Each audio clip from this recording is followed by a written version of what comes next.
Ne yapıyor bu çocuk ya?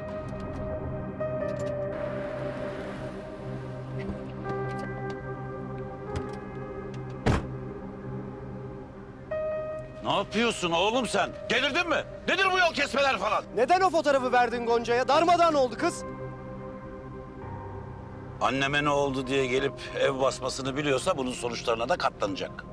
Ya gözünü seveyim, açık konuş baba. Bırak şu imaları ya. Oğlum fotoğraf yeterince açık değil mi? Gülümser Gonca'ya burada hamile kaldı. Tahir, Gonca'nın gerçek babası değil. Nasıl değil? Gonca bunu biliyor mu? Git kendin sor. Ama kalıbımı basarım bilmiyordur. Peki kim babası? Ben nereden bileyim oğlum? Annesi Gülümser vaktiyle evlilik dışı bir ilişki yaşamış. Günah boynuna. Baba ağzından çıkanı kulağın duyuyor mu senin? Duyuyor tabii ki. Ben ne dediğimi gayet iyi biliyorum. Bence bilmiyorsun baba. Allah aşkına ölmüş kadının arkasından böyle mi konuşulur? Yakışıyor mu? Ben ne yaptım şimdi ya? Kabahat benim mi? Burası küçük yer. Asıl yakışık almayan onun yaptığıydı. Nikah düğün olmadan hamile kalmak da ne demek ya? Gerçekten baba ben senin niyetini zerre anlamıyorum ya. Bu mudur? Biz onun bunun namusuna dil uzatacak insanlar mıyız? Ayrıca bir fotoğrafla mı çözülecek bütün bu işler? Ah benim saf oğlum. İş o fotoğrafa mı kaldı ya? Git Tahir olacak adama sor bakalım. Sen Gonca'nın gerçek babası mısın diye. Peki tamam. Seninle alıp veremediği ne bu Tahir'in? Ben ne bileyim. Herhalde kızına gerçekleri söyleriz diye korkuya kapıldı. Yani yoksa niye gelip evi bassın ki? Öyle değil mi? Dün dedem engellemesi annemin söyleyeceği şey de bu muydu yani? Anan lafını sakınmaz. O Tahir gelmeseydi söylerdi söyleyeceğini. Adamcağız da kızı bu gerçekleri öğrenmesin diye apar topar geldi bizim oraya. Kızını almaya çalıştı öyle mi? Gonca annesinin günahını, Tahir'in gerçek babası olmadığını öğrendiğinde çekip gider zaten buradan. Sen şimdi anladın mı eve, arazilere neden teklif verdiğimi? Bütün bunlar senin teklif vermeni haklı mı çıkarıyor yani? Ya eli mecbur. Gidecek diyorum sana. Senin bu yaptığına insanı sürgün etmek denir. Hem kızın geçmişine, namusuna dil uzatıyorsun. Hem buradan göndermek için elinden geleni yapıyorsun. Oğlum, anası sürgün yedi. Böyle giderse o da barınamaz buralarda. Bu kadar hınç, bu kadar öfke. Seni böyle gördükçe senin adına utanıyorum baba. Yeter be, kes tamam. Karışma sen benim işime, hadi bas. Allah Allah.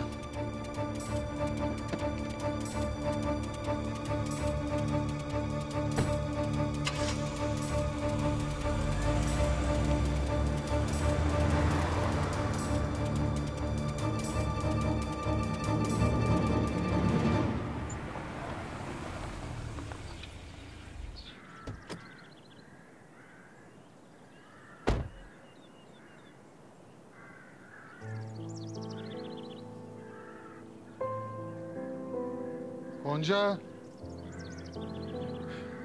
Gonca.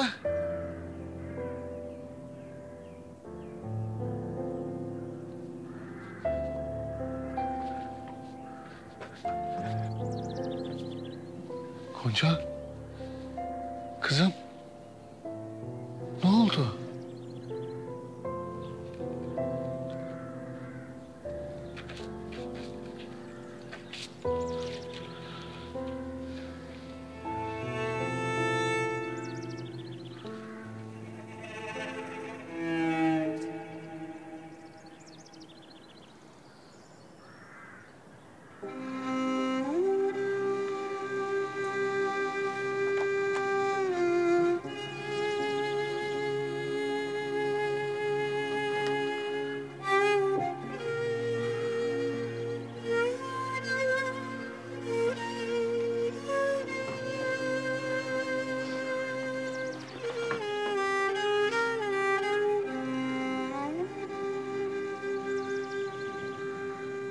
Soğuk bir gündü.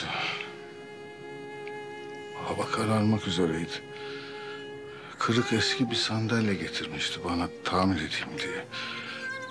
Onu ilk kez orada gördüm. İstanbul'da. Evet. Aksaray'da küçük bir marangozhanem vardı. Gelip gittikçe birbirimizi tanıdık. Peki ben? Peki ben annemle birlikte miydim? Annen sana hamileydi. İstanbul gibi büyük bir şehirde yaşama mücadelesi veriyordu tek başına. Evli olmadığını öğrenince yardım etmek istedi bana. Aşık olduk işte, sevdik birbirimizi. Hamile olduğu için evlenmemi istemediler ama ben kimseyi umursamadım. Sen onun karnında, canında candın. Ben seni kızım belledim. Neden sakladınız benden? Sen doğduğun zaman baban olarak yazdırdım ben nüfusuma. Yani Gülümser'le öyle konuşmuştuk. Babasız büyümeni istemedik. Sen benim kızımsın. Sen Gülümser'le bizim kızımızsın. Ben kendime bile başka türlüsünü yıllarca söyleyemedim. Annem burada mı hamile kaldı bana? Kızım yapma ne olur. Ben bu soruya cevap veremem böyle. Ben... Söyle. Herkesin bildiğini saklamanın ne faydası var? Hı? Kim benim babam? Susacak mısın? Susmaya devam mı edeceksin ha? Saklamaya devam mı edeceksin? Sana bir soru sordum. Nereye gidiyorsun? Sana bir soru sordum. Sana bir soru sordum. Söyle bana. Sen değilsen kim benim gerçek babam? Hı? Benim yüreğim bu soruyu kaldırmaz. Neden? Bana cevap vermek zorundasın. Duydun mu? Bana cevap vermek zorundasın. Bu benim hakkım. Sen benim kızımsın.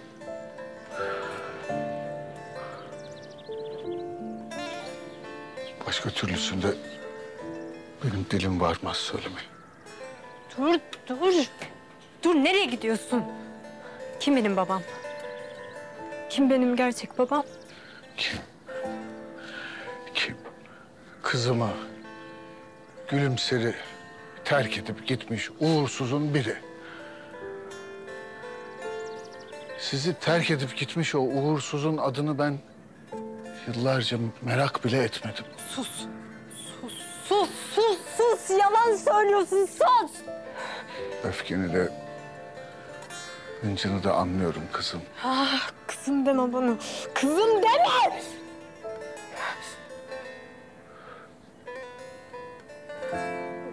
Bir gün öğrendiğin zaman bunu söylemenden korktum hep. Ben kızımı kaybetmek dayanamayacağım şeylerden bir tanesiydi benim için. Yani bütün bunları da seni kaybetmemek için yaptım. İstanbul'daki o mezarı, buraya gelmene engel olmayı, bu evi, işte arazileri bırakıp bir an önce buradan çekip gitmeyi istemek, hepsi seni kaybetmemek içindi. Ne oldu? Ne oldu peki? Ne oldu? Gerçekleri saklayarak ne oldu? Ne elde ettin? Hı?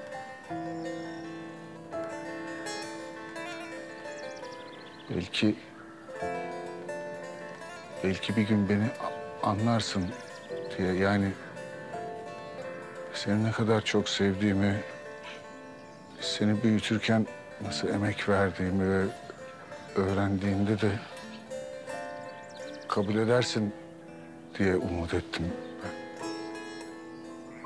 Bana her şeyi anlatabilirdin. Ben bunları başkalarından duymak zorunda değildim. Ben buraya kadar gelip sürüklenmek zorunda değildim. Anlıyor musun? Değildim. Anlıyor musun? Anlıyorum. Ben her şeyi elime yüzüme bulaştırdım. Annen son nefesini vermek için buraya gelirken Gonca'mın babası sensin. Ben onu önce Allah'a sonra da sana emanet ediyorum demişti bana. Yani sen Gülümser'imin bana emanetisin. Babalığım onun bana en değerli hediyesi. Yani Onu benden almak istersen alabilirsin ama alma ne olur. Bundan sonra benden alıp alacağınız tek şey kırık kalbimin ahı.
Kolay gelsin.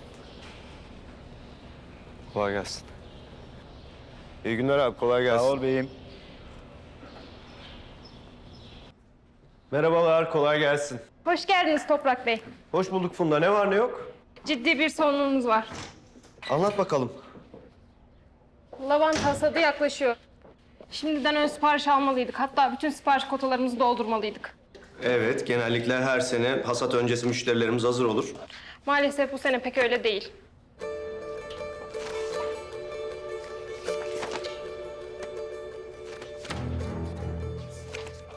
Nasıl ya? Rutin olarak siparişlerini aldığımız hatır sayılı müşteriler bile yok. İletişime geçtik mi? E-postalar atıldı. Henüz geri dönüş alamadık fakat piyasaya yeni gelen bir firmadan söz ediliyor. Ön siparişlerin çoğunu fiyat kırarak o almış. Bizden daha uygun kim fiyat verebilir ki? Firmanın adı Lavant Sparta. İnternette pek bir bilgi yok. Fuat diye biriymiş sahibi. Daha önce duymadım. Tamam o zaman bir araştıralım. Bu firmanın ve Fuat Bey'in ticari geçmişi, faaliyet alanları iyice bir inceleyelim. Detaylı bir rapor istiyorum. Yurt dışı müşterilerimizi kaybetme lüksümüz yok. Tamam, hemen hallederim. İhracat raporları sizde kalsın mı? Kalsın Funda, kalsın. Sağ ol, kolay gelsin. Teşekkür ederim.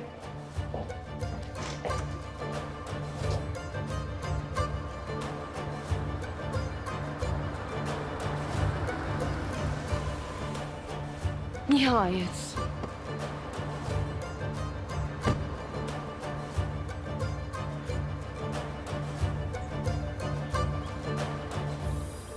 Arıyorum, yüz yüze konuşuruz deyip kapatıyorsun. Bekle diye diye. Beklemekten öldüm bittim meraktan Arda ya.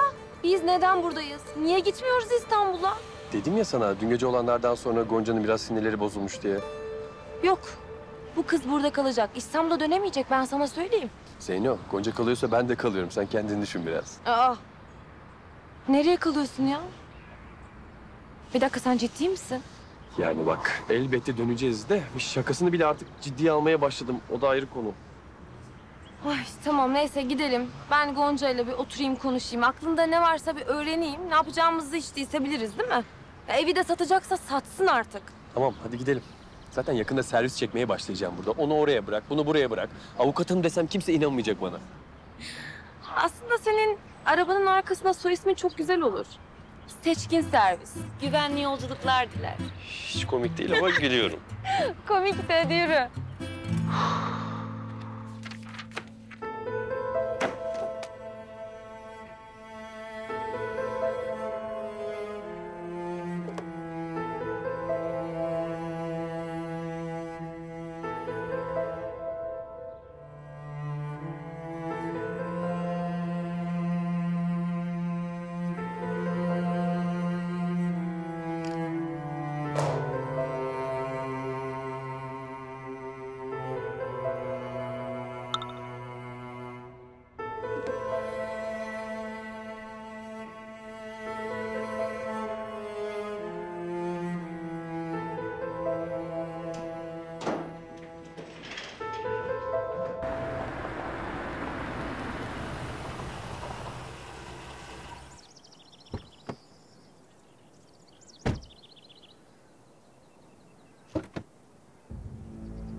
Kolay gelsin Fatma Ana.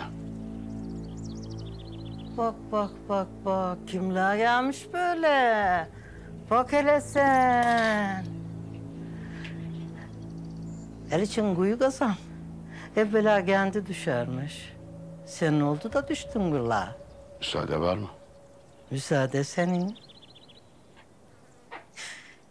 Misafir dediğin 10 kısmetiyle gelir, birini yer, 9'unu bırakırmış. Kapıya geleni çevirirsen sen kendi kısmetinden mahrum kalın. De bakayım hayırdır? Ya kurumuş gölü taşıma suyuyla canlandırmaya çalışıyorsun. Her taraf balçık çamur. Peki sen nereden biliyorsun? Gölün tekrar tutmayacağını. Bak şimdi Gülümser vefat edeli 20 sene oldu değil mi? Kızı da 20 küsür yaşında. İstanbul'da mühendis olmuş. Bir hayat kurmuş orada. Ya şimdi neden her şeyi eskiye çevirmeye çalışıyorsun ki? Eskiye döndürmeye çalışmıyorum. Ben kurmuş olan kapla yepyeni bir yol açıyorum. Ben istiyorum ki böyle taptaze bir fide ektin. Misler gibi çiçekler açacak, her yanları kokusuyla dolduracak. Taptaze bir fidan olsun diyor. Köprünün altından çok sular aktı. O Gülümser'in eski evi, bahçe, araziler kurudu, bitti gitti. Orada fide mide yetişmez. Hele o kız mümkün değil. Nereden biliyorsun? Rabbim dilerse gül ormanı bilen olur. Ya o kız ne anlar o işlerden ya? Anası gibi heba olup gidecek. Sen ne diyorsun peki? Şimdi ben çok adaletli bir teklifte geldim. Hayırdır sen gene hangi dilginin kuyruğunu hangi dilkiye bağlıyorsun de bakayım. Gülümser'in Gonca için sana emanet ettiği o eski ev, bahçe, araziler var ya. Gel onu bana sat.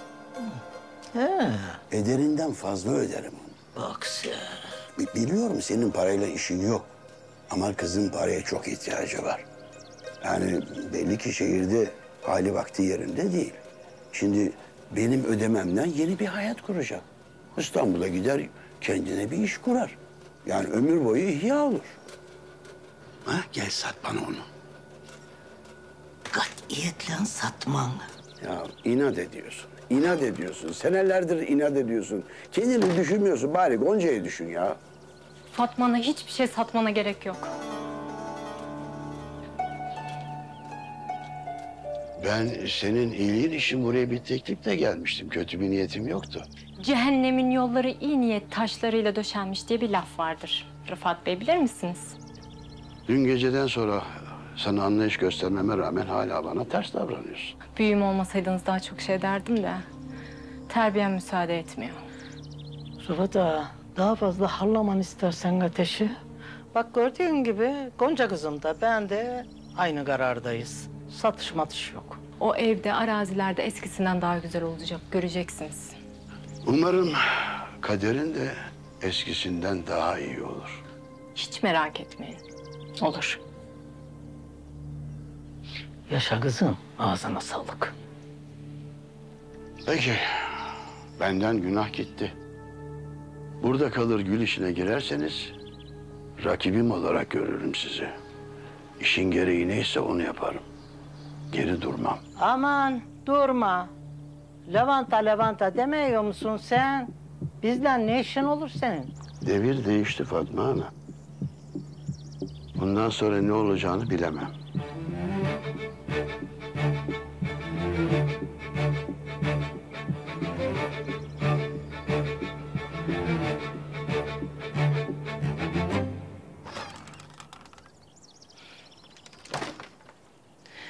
Dert ağlatır, aşk söyletir. Diyeceğin çok şey var her hazbanın. Hadi içeri geçelim. Gel kızım. Gel yavrum.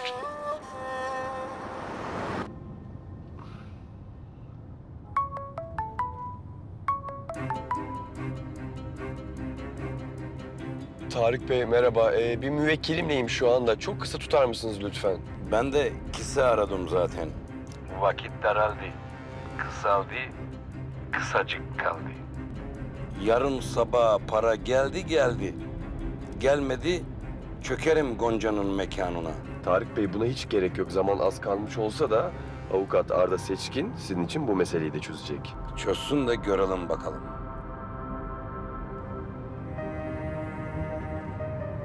Arda?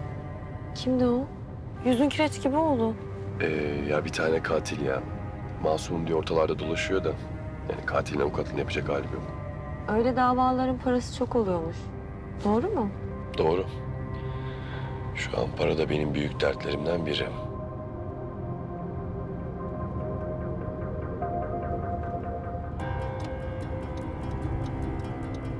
Arda ne yapıyorsun? Seçkin servis demiştin ya bana. Servis aracımı değiştiriyorum.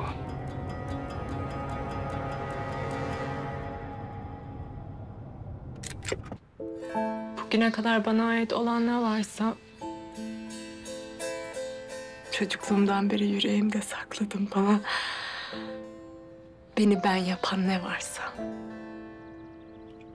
Şu birkaç gün içinde hepsini kaybettim. Öyle kızım, öyle konuşma. Senin bu hallerini gördükçe...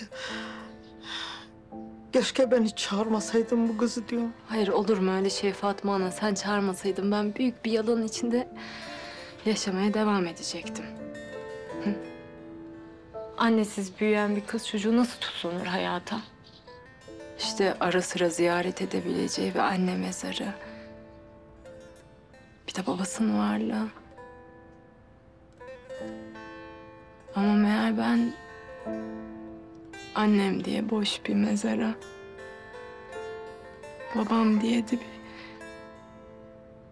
yabancıya sarılmışım. Deme kızım deme öyle. Sende çok emeği vardır yavrum. Üzerinde hakkı olana yabancı deme. Peki benim hakkım? Yalanlar üzerine kurulmuş bir hayatı hak edecek ne yaptım ben? Öyle konuşma kızım. Şerdir. Şer sanırsın, hayır doğar yavrum. Bilemeyin biz. Fatma'na bir şey soracağım. Ama lütfen kızma bana. Sor kızım, kızma. Sen annemin mezarını bana gösterdiğinde babamla ilgili gerçeği neden sakladın benden? Hı? Tek seferde öğrenirdim, daha kolay gelirdi bana Fatma Ana. Evvela bana düşmezdi. Babayla kızın arasına girmek yakışık almaz yavrum. Dahası her hakikatin bir vakti vardır. Her doğru, her zaman, her yerde konuşulmaz kızım. Neden şimdi? Lütfen. Açık açık konuş benimle artık lütfen. Gel benimle. Gel bakalım. Gel kızım, gel. Gel şöyle. Bak bakayım şimdi. Ne görüyorsun? İstanbul'dan gelen sen nerede? Buradaki sen nerede? Bakışların nasıl değişti? Büyüdün, olgunlaştın. Evet. Gerçekten öyle. Sanki bambaşka biriyim. Biz Gülümser'le bu olacakları konuşmadık mı sanırsın? 25'inde Gonca'yı Eğirdir'e çağıracaksın, 2 yıl kalacak. Mirasına sahip çıkacak dediğinde yapma etme bacın dedin. Görpecik kız, yol bilmez iz bilmez. İstanbul'dan gel buralarda ne edecek? Çok acı çeker dedin. O ne dedi? Acı acıyı, su sancıyı keser dedi. Acı çekecek ki benim neler çektiğimi anlayacak. Mirasını, kıymetini bilecek dedi. Ne yaşadı anne? Neydi o acılar? Gel biz şöyle bir oturalım mı seninle kızım? Gel. Gel kızım. Gel yavrum bir otur şöyle. Oh.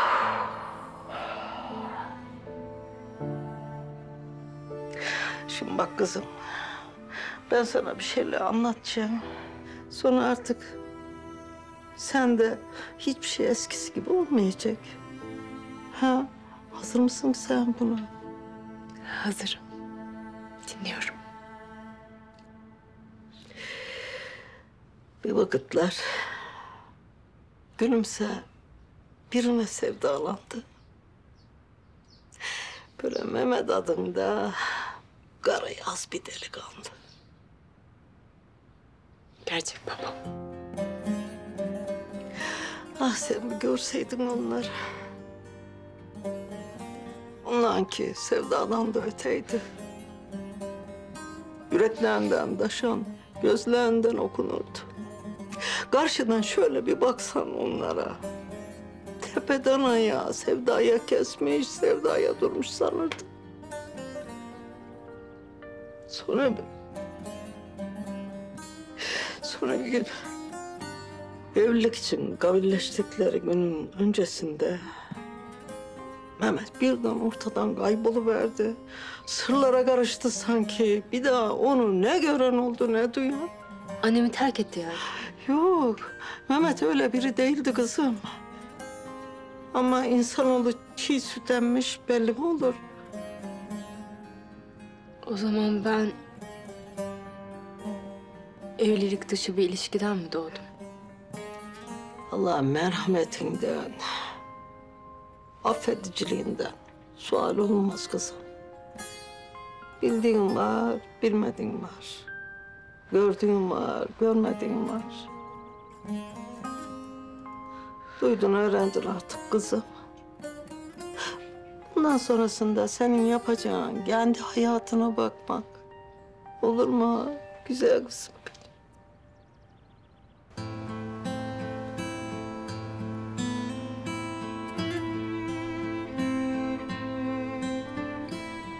Ben bu yolculuğa dayanamam. Yüreğim kaldırmaz.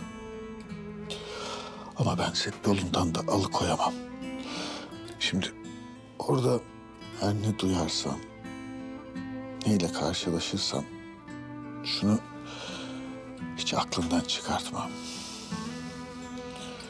Ben seni bu dünyada her şeyden, herkesten çok seviyorum, tamam mı? Ben seni çok seviyorum kızım.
Al bakalım kızım. İç de acık ferahla yavrum.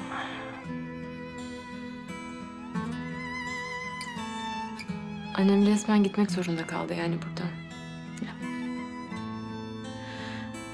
Bak kızım, Gülümser'in bir günahı varsa ki onu artık Allah bilir. Bir kıyamettir koptu, iftira, gıybet, sel oldu aktı ya kızım. Onu diliyle taşlayanlar, onu yerinden, yurdundan edenler utansın. Bunları yapan Atabeyler mi? Sen ol. Halil, Canan, o Rıfat Ağa'dan uzak dur kızım. Onlar ana zindan ettiler. Onların ne elinden ne dilinden hayır gelir. Ne alıp veremedikleri vardı annemle? Ah kızım, onlar bütün burla kendilerini zanırlar. Herkeslerin namusuna, ahlakında, rızkında, her bir şeylerinde söz hakları varmış gibi davranırlar. Öyle zannederler onlar kendilerine. Ya gerçek babamın bu yaşananlardan hiç mi haberi yoktu? Akrabası falan hiç kimse yok muydu? Güzel kızım, senin bir tanecik baban var, o da Tahir. Ben ona çok kırıldım. Bunca şey saklamayacaktı benden. Bak kızım, bazı insanlar vardır, kalpleri taştan yapılmıştır. Hatta taştan bile serttir. Bazıları da vardır ki, kalbi acının ağırlığını taşır ama merhamet ehlidir. Dahir Bey de öyleydi işte. Sana da, ana da hep merhametli davrandı ya. Sizler hep kötülüklerden, kötülerin şerrinden korudu, kolladı. Gülüm sen göçüp gidinceye kadar Allah razı olsun Tahir'den deyip durdu. Hı. Ya kızım, söyle bakayım şimdi. Sana da hakkıyla babalık etmedi mi? Etti. O olmasaydı ben bugünlere gelemezdim. Kızım öyleyse sen ne duruyorsun? Git sarıl ya babana. Evet, sarılacağım. Yemedi, yedirdi, içmedi, içirdi. O küçücük marangozhanede gece gündüz çalıştı beni okutup büyütmek için. Bak kuzum benim. Hakkı ödenir mi hiç? Ödenmez. Ödenmez. Ne zaman gülsem onun güler yüzünü bulurdum karşımda. Annemin adını anmadığı bir gün bile olmadı. Kızım kızım diye pervane olurdu hep başımda. Bak yavrum, güzel kızım. Kim sabır ettiyse, kim sana emek verdiyse bu banadır kızım. Evet, haklısın. Bak kızım, kız çocuklar babadan ayrı kaldı mı öksüz kalırlar. Olmaz öyle şey. Sen hemen ara bakayım bir babanı. Hadi bakayım, hadi. Arayacağım.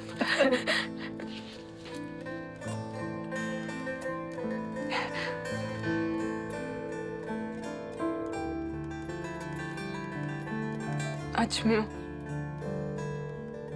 Evde beklerim ben onu. Gelir mutlaka. Gelir tabii gelir kızım. Kıyamaz o sana. Tabii.